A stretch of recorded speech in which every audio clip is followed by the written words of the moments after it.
નમસ્તે વિદ્યાર્થી મિત્રો, સ્ટાન્ડર્ડ 3 સબ્જેક્ટ ઇંગ્લિશ. આજે આપણે ગુજરાતી કક્કાની સામે તે અક્ષરના અંગ્રેજી મૂળાક્ષર બનાવતા શીખીશું. તો વિદ્યાર્થી મિત્રો, જો આપણે કોઈ બી ગુજરાતી નામ બનાવવું હોય તો તે માટે આપણને જે આ ગુજરાતી મૂળાક્ષરો છે તેના અંગ્રેજી મૂળાક્ષરો આવડવા જરૂરી છે.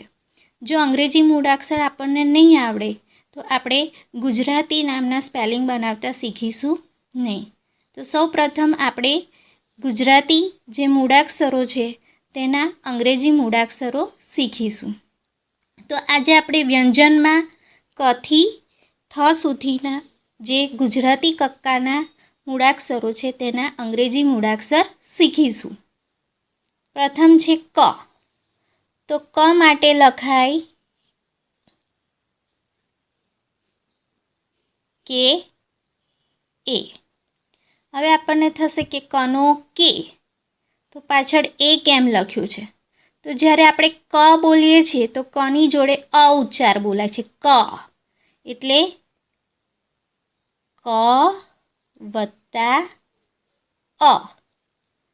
તો કનો કે, અનો એ, કે એ. એટલે કે કનો કે એ. ખ. તો ખની જોડે પણ અ બોલાય છે ઉચ્ચાર, ખ. એટલે ખ વત્તા અ એટલે ખ. તો ખનો કે એચ એ, કે એચ એ.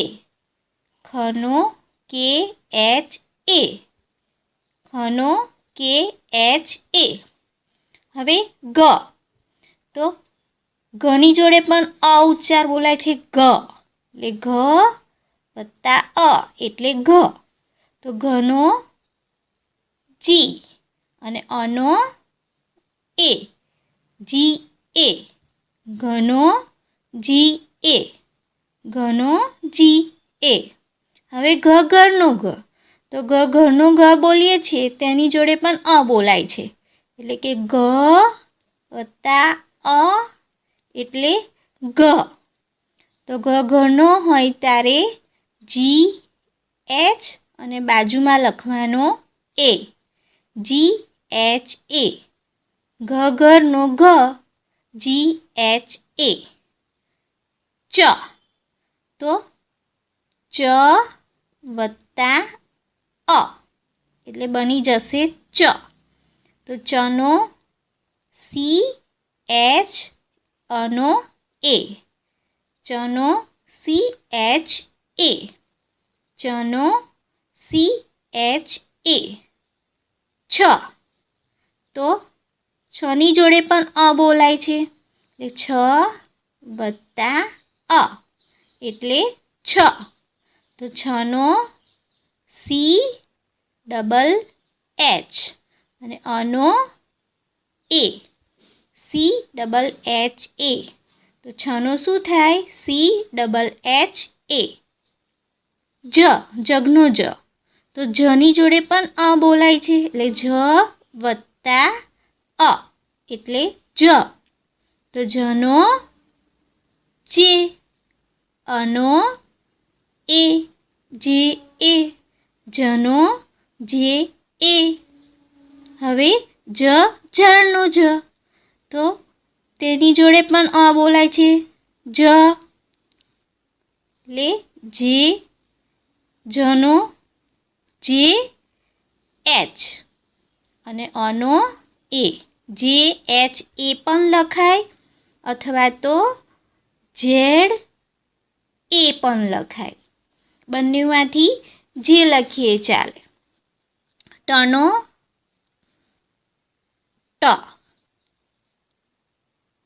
તો ટની જોડે પણ અ બોલાય છે, એટલે ટ.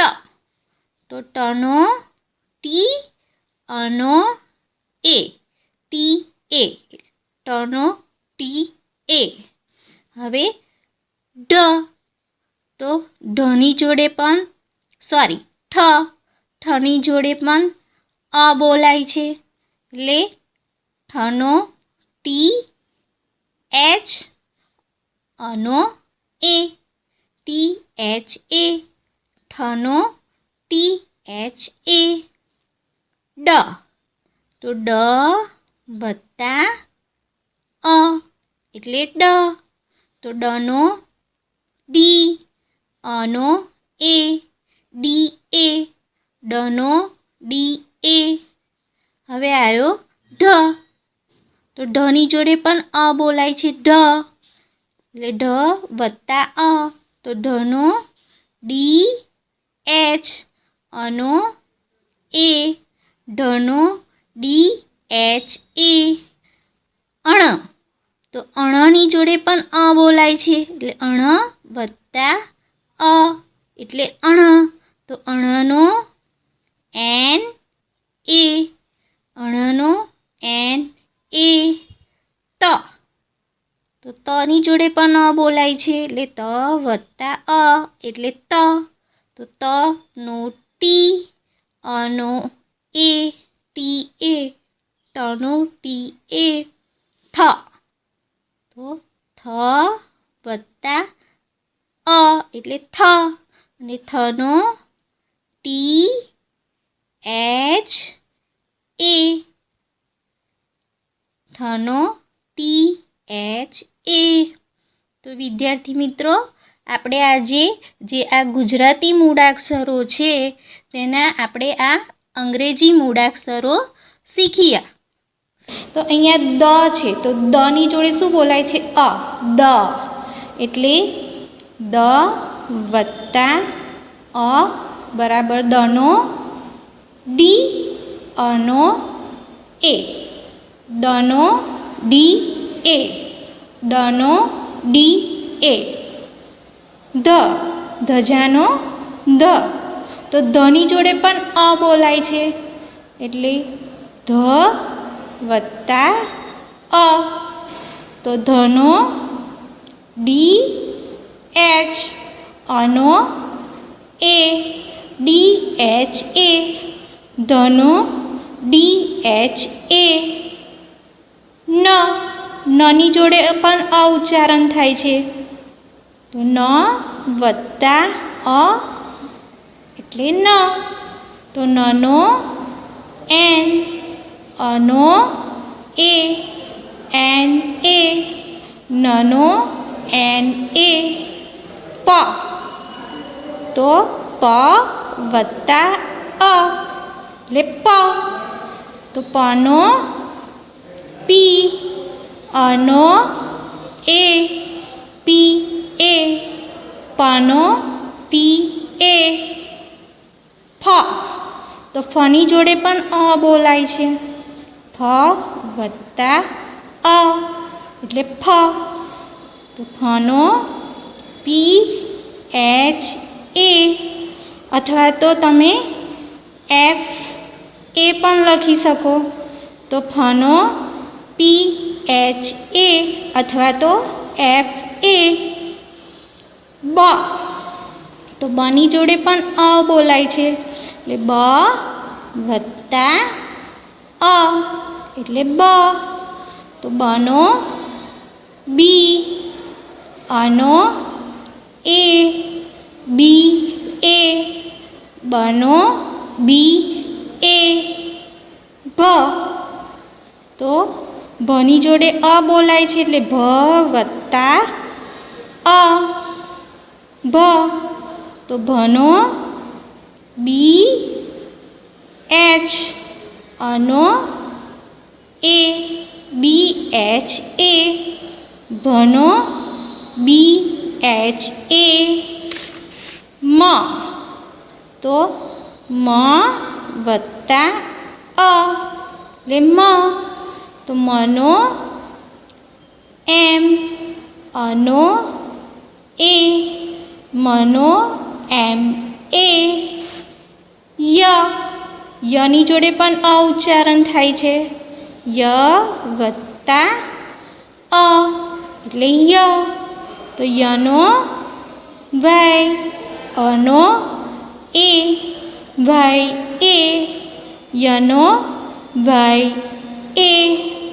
ર, તો ર વત્તા અ એટલે બન્યો ર, તો રનો આર એ, રનો આર એ, લ, તો લની જોડે અ બોલાય છે, લ વત્તા અ એટલે લ, તો લનો એલ, અનો એ, એલ એ, લનો એલ એ, વ, વની જોડે અ બોલાય છે, વ વત્તા અ એટલે વનો વી, અનો એ, વી એ, વનો વી એ. હવે શ, મીંડાવાળો શ છે, તો શની જોડે પણ અ તો બોલાય જ છે, સ, સ વત્તા અ, તો મીંડાવાળો શ હોય તો એસ એચ, અને અનો એ, મીંડાવાળા શનો એસ એચ એ. શ ષટકોણનો શ, તો એમાં પણ અ બોલાય છે, તો શ વત્તા અ, તો એનો પણ એસ એચ એ. શ ષટકોણનો શ, એસ એચ એ. સ સસલાનો સ, તો એની જોડે પણ અ બોલાય છે, સ વત્તા અ, તો સ સસલાનો સ હોય તો એકલો એસ, અનો એ, સનો એસ એ. હવે હ, તો હની જોડે અ બોલાય છે, એટલે હ વત્તા અ, તો હનો આપણે લખીશું એચ, અનો એ, હનો એચ એ, અડ, તો અડ વત્તા અ, તો અડનો એલ, અનો એ, અડનો એલ એ. હવે આવ્યો ક્ષ, તો ક્ષમાં આપણે ક્ષની જોડે ક અને મીંડાવાળો ક્ષ જોડે બોલાય છે, ક્ષ વત્તા અ, કક્ષ વત્તા અ, એટલે કે મીંડાવાળો શ એસ એચ, અનો એ, તો કે એસ એચ એ પણ લખાય અથવા તો એક્સ એ પણ લખાય, બેમાંથી જે લખવું હોય એ લખાય. હવે આવ્યો જ્ઞ, તો જ્ઞમાં ઘ અડધો અને એને ન જોડે બોલાય છે, જ્ઞ વત્તા અ, તો જ્ઞ, તો ઘ અડધો છે એનો આપણે જી લખીશું, નનો એન, અનો એ, તો જી એન એ, અથવા તો બીજું લખાય છે જે એન એ. જ્ઞ માટે જી એન એ અથવા તો જે એન એ લખાય છે. તો વિદ્યાર્થી મિત્રો, તમને દ થી જ્ઞ સુધીના જે આ ગુજરાતી મૂળાક્ષર છે એમાં સમજ પડી હશે.